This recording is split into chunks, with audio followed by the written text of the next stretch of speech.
നല്ല ബഹുമാനത്തോടെ വേണം നിൽക്കാൻ. ബാപ്പാനടുത്ത് മകൻ നല്ല അടുത്തല്ലേ നിൽക്കല്, അകന്ന് നിൽക്കണ്ട, അടുത്തന്നെ നിന്നോളൂ. ഉമ്മാനടുത്ത് അടുത്തല്ലേ നിൽക്കല്, അടുത്ത് നിന്നോളൂ. അത്ര അടുപ്പത്തിൽ നിൽക്കോ ഉസ്താദിന്റെ അടുത്ത്? ഇല്ലല്ലോ, കുറച്ച് അകന്നല്ലേ നിൽക്കല്.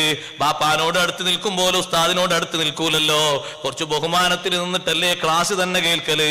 ഒന്നുകൂടി ബഹുമാനത്തോടെ മാറി നിന്ന് നല്ല ബഹുമാനം പാലിച്ച് സിയാറത്ത് ചെയ്തോളൂ. സിയാറത്തിൽ നിങ്ങൾ കാണിക്കുന്ന ബഹുമാനത്തിനാണ് ഏറ്റവും വലിയ വില, അതിനാണ് ഏറ്റവും വലിയ ബഹുമാനം, ഏറ്റവും വലിയ സ്വീകാര്യത. എന്നിട്ട് ആ മഖ്ബറയിലുള്ള ആളുകളെ സംബന്ധിച്ചൊന്ന് ചിന്തിക്കണം. അവരെ കുടുംബങ്ങൾ നാട്ടിലുണ്ട്, അവരെ സമ്പത്ത് നാട്ടിലുണ്ട്. സുബ്ഹാനല്ലാഹ്, അവരേതെല്ലാം തരത്തിൽ ജീവിച്ചവരാണ്, ഏതെല്ലാം തരത്തിൽ നല്ല സമ്പത്ത് സമ്പാദിച്ചവരാണ്. പക്ഷേ വിചാരിക്കാത്ത സമയം